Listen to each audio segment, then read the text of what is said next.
You know, I love Suunto watches, but every time I purchase one, they seem to come with some challenges. Just learning hurdles to get over to the next thing. Maybe it's like trying to figure out how to log your activities, or maybe it's just like where to find good information on the internet to do the functionality that you want to do. Maybe it's even like playing music through your headphones from the watch. I had a heck of a time finding that one.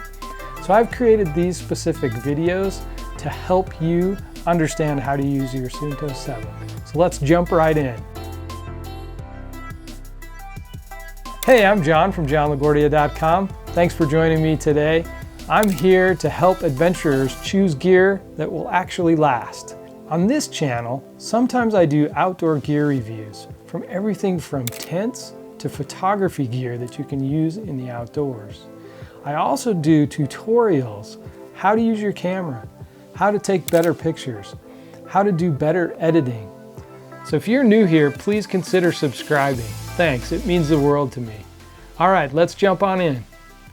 So here we have Suunto7, and in a couple of minutes or less, I'm going to give you a pro tip or a few on how to easily view and manage your tiles. Tiles are really a quick way to access information that's most relevant to you. So the first thing you can do is just tap on the screen and then swipe from right to left.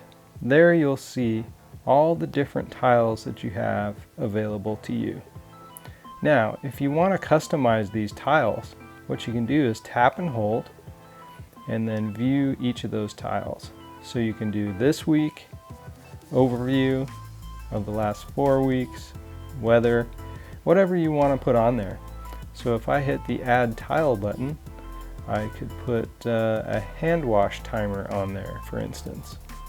Now, if I wanted that to be the first thing that comes up in my tiles when I swipe from right to left, I just move it all the way to the front.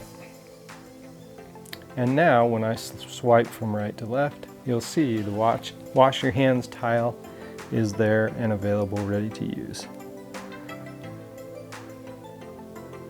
Now, if say for instance I wanted to see my activity overview for the whole month, and if I wanted to just tap on one particular one to see the information in the diary, I could just tap on it. It takes me directly to the diary, and I can pull up exactly what I want, and it will show me all the details for that specific activity. Really straightforward, simple to use, and you can edit any of your daily steps and calorie goals in the Suunto app on your mobile phone. If you found this video helpful, go ahead and give it a thumbs up, and if you need more pro tips on how to use your Suunto7, click the card above and we'll move you on to the next video. I'll see you in the next one.